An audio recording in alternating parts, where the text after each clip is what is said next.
The moment I walked into the restaurant, I knew she would be there. Not because I had planned it, but because Stephanie always had a way of showing up when I least wanted to see her. It was Saturday evening, and I was meeting someone for dinner. Someone new. Someone I had been looking forward to seeing all week. The restaurant was small, tucked away on a side street in our town. The kind of place where the tables are close together, and you can hear the conversations around you whether you want to or not. The lighting was warm, the walls were exposed, brick, and the smell of garlic and herbs hung in the air like a promise. I had picked this spot carefully. It was far enough from the places Stephanie and I used to go, but apparently not far enough. I saw her before she saw me. She was seated at a table near the window, laughing at something the man across from her was saying. She looked exactly the same. Her hair was different, darker now, but everything else was familiar. The way she tilted her head when she listened. The way she touched her necklace when she was comfortable. The way her laugh carried across the room like she wanted everyone to hear it. And then she saw me. Her smile didn't disappear exactly. It just shifted into something else, something I had seen many times before. That knowing look. That look that said she had already decided what she thought about me and had no intention of changing her mind. I felt my stomach tighten, but I kept walking. I had promised myself I wouldn't let her take anything else from me. Not my peace. Not my hope. Not this evening. The hostess led me to my table, which was far enough away from Stephanie's that I could pretend she wasn't there. I sat down and looked at the menu, even though I couldn't make sense of a single word on it. My eyes kept drifting back to the window, where Stephanie was now whispering something to her date, her hand covering her mouth like she was telling a secret. I knew I was being watched. I knew she was waiting for me to look uncomfortable, and I was. But I was also determined to get through this evening with my dignity intact. My name is Daniel. I'm 47 years old, and I work as a high school history teacher. It's not the kind of career that makes people impressed when they ask what you do, but it's the only job I ever wanted. I grew up in this town, left for college, and came back to teach the same kids who reminded me of myself at their age. The kids who sat in the back of the room, who didn't always fit in, who needed someone to believe in them. I try to be that person. Stephanie and I were married for 12 years. We met at a mutual friend's barbecue, and I remember thinking she was the most beautiful woman I had ever seen. She was confident, ambitious, and knew exactly what she wanted. I was drawn to that energy, maybe because I was the opposite. I was quieter, careful. The kind of person who thought before he spoke, who took time to make decisions, who believed in steady and slow. For the first few years, we worked. She pushed me to be more outgoing, and I grounded her when she got too wrapped up in her plans. But somewhere along the way, the pushing turned into pulling. She wanted me to be someone I wasn't. She wanted more money, more status, more attention. She wanted a life that looked impressive from the outside, and I was never going to be the kind of man who could give her that. The divorce was her idea. She said we had grown apart, that I was holding her back, that she needed to find herself. I didn't fight her.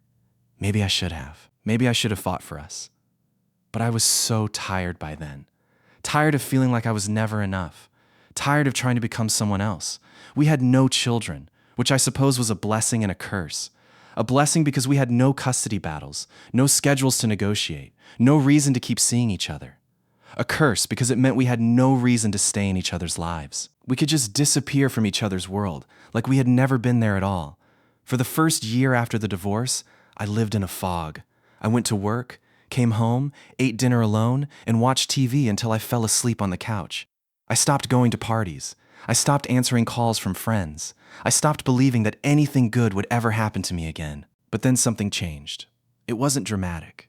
It wasn't the kind of moment you see in a movie where everything clicks and life suddenly makes sense. It was smaller than that. One morning, I was walking to school through the park, and I saw a man teaching his daughter how to ride a bike. She kept falling, and he kept picking her up, brushing the dirt off her knees, and telling her to try again. He didn't get frustrated. He didn't raise his voice. He just kept believing that eventually she would get it.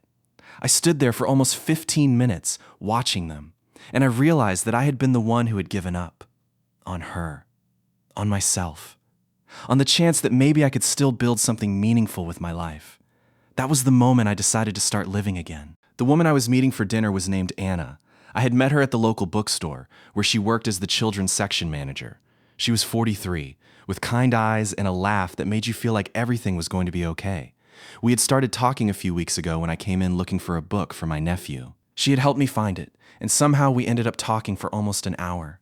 She was divorced too, with a teenage daughter, and she understood the way that loss and loneliness can become a part of you if you let them. The other night, she had come to my classroom to drop off some books she thought I might use for my students, and I had asked her to dinner. It was brave of me. I knew that. But something about her made me want to be brave. She was already at the table when the hostess led me over. She was wearing a simple blue dress and had her hair pulled back in a way that made her look younger. She smiled when she saw me, and I felt the tension in my shoulders ease, just a little. "Hey," she said, "you made it." I made it. I slid into the seat across from her. Traffic was worse than I expected. Small town traffic? She raised an eyebrow. "What? Did you get stuck behind a tractor?" I laughed. Something like that. The waiter came, and we ordered. Anna asked about my week, and I told her about the parent-teacher conferences I'd been dreading. She nodded in all the right places, asked questions that showed she was genuinely listening, and didn't interrupt when I talked about how much I worried about the kids in my class who had no one at home cheering for them. She understood that kind of worry. She had a daughter of her own, and she knew what it was like to wonder whether you were doing enough. We were halfway through our appetizers when I heard the familiar voice. Well. Daniel Miller. I looked up, and there she was, Stephanie, standing at our table with a smile that was just a little too bright. Her date hovered behind her, looking uncomfortable, as if he had been dragged here against his will. "Stephanie," I said, "good to see you." It was a lie, and we both knew it. I couldn't believe it when I saw you walk in. She turned her gaze to Anna, looking her over in that practiced way she had. "You must be the book person. I've heard about you." I hadn't told her anything about Anna. She must have heard through the grapevine. People love to talk in this town, and Stephanie had always been good at listening. "We're having dinner," I said. "It was nice to see you." But Stephanie wasn't done. She never was. "You know, when I saw you two walk in, I couldn't help but laugh." She let out a small, perfectly controlled laugh. "I just never pictured you with someone like this. But I guess that's what happens when you go for." She paused, pretending to search for the right word. "Comfortable." I felt heat rise to my face. Anna's expression didn't change, but I saw her hand tighten around her glass. Stephanie was doing what she did best. She was making me feel small, making me feel like I didn't deserve to be happy, making me feel like everything I had built since the divorce was somehow a joke. But then something shifted. Anna set down her glass and looked directly at Stephanie. There was no anger in her face, no hurt, just calm, steady kindness. "I'm sorry," Anna said. "I don't think we've been introduced." Stephanie blinked, surprised by the lack of reaction. "I'm Stephanie, Daniel's ex-wife." Anna nodded slowly. "Oh, I know who you are. I just wanted to see if you'd say it like that. Ex-wife. Like that's the most important thing about you." The room went quiet. I could hear the clatter of dishes from the kitchen and the soft murmur of conversations from other tables. Stephanie's confident expression faltered for just a second. "We were married for 12 years, Stephanie said, recovering. "That's not nothing." "It's not," Anna agreed. "It's part of the story, but it's not the whole story. Not for Daniel, and not for you either." Stephanie's date shifted his weight, obviously wanting to leave. But Stephanie wasn't ready to retreat. She never was. "Why are you even here with him?" Stephanie asked, her voice losing some of its polish. "He's boring, you know. He works too much. He has no ambition. He's never going to be anything more than a teacher." I saw Anna's eyes widen, but not with surprise, with something else. Something that looked almost like pity. 3 years, Anna said softly. Stephanie frowned. "What?" 3 years since the divorce, and you're still here, standing at his table, trying to convince a stranger that he's not good enough. Anna shook her head slowly. "Don't you think that says more about you than it does about him?" Stephanie opened her mouth, closed it, and opened it again. For once, she had nothing to say. "I have to go," her date muttered, and he walked away before she could stop him. Stephanie stood there for a moment, caught between the table and the door. She looked at me, then at Anna, and for a second I saw something in her face I had never seen before. She looked lost. "I hope you'll be very happy," Stephanie said to Anna. She tried to make it sound like a dismissal, but the words came out softer than she probably intended. Then she turned and walked away, her heels clicking against the floor as she disappeared through the restaurant door. Anna and I sat in silence for a long moment. The other diners slowly went back to their conversations. The restaurant felt quieter than before, like the air had been let out of a balloon. "Are you okay?" Anna asked. I let out a breath I hadn't realized I was holding. "I don't know. I feel like I should apologize. She shouldn't have talked to you like that. She didn't say anything to me. Anna reached across the table and put her hand over mine. She said something to herself. She was trying to convince herself that she was right to leave, that you couldn't make anyone happy. But you know what I saw? I shook my head. I saw a woman who made a mistake and doesn't want to admit it. I saw a woman who's afraid that you've moved on, that you've become someone she didn't believe you could be. She didn't have to believe in me, I said. She had every right to leave. Yes, she did. And you had every right to find someone who sees you the way I see you. I looked into Anna's eyes, and I realized she meant it. She actually meant it. What do you see? I asked. She smiled. I see a man who spends his days making sure kids feel like they matter. I see a man who read a book about gardening because his neighbor mentioned she needed help with her tomatoes. I see a man who showed up to dinner even though he was scared. That's not boring, Daniel. That's beautiful. I didn't know what to say. I had spent so long believing what Stephanie told me, believing I was too quiet, too cautious, too ordinary. And now Anna was telling me that those things I thought were weaknesses were actually strengths. I took her hand and held it. The waiter came and took our plates, and we ordered dessert. We talked about our childhoods, our dreams, the small things that made us happy. We talked until the restaurant was nearly empty, and the staff started clearing tables around us. When we finally walked outside, the night air was cool and the street was quiet. Anna shivered, and I took off my jacket and put it over her shoulders. "Thank you," she said, "for not running." I laughed. I considered it. For about 30 seconds.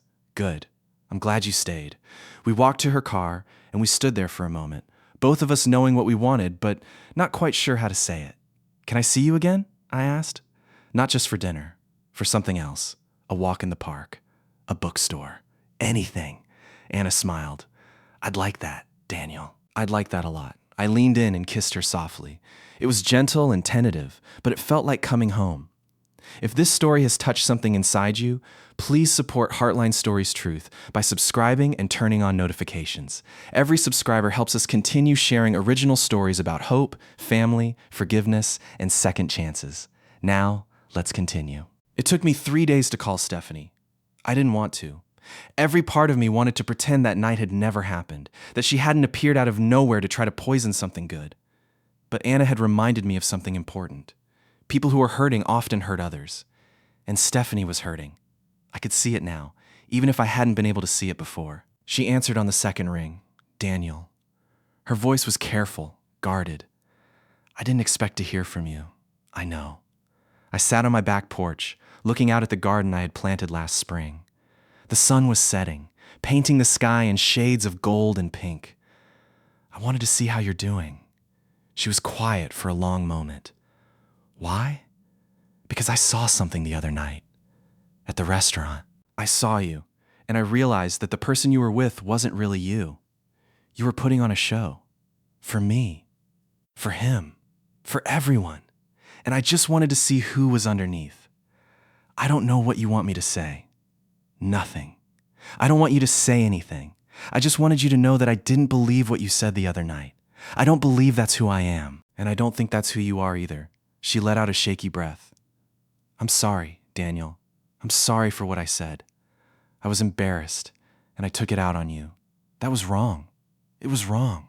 But I forgive you." Just like that? Just like that.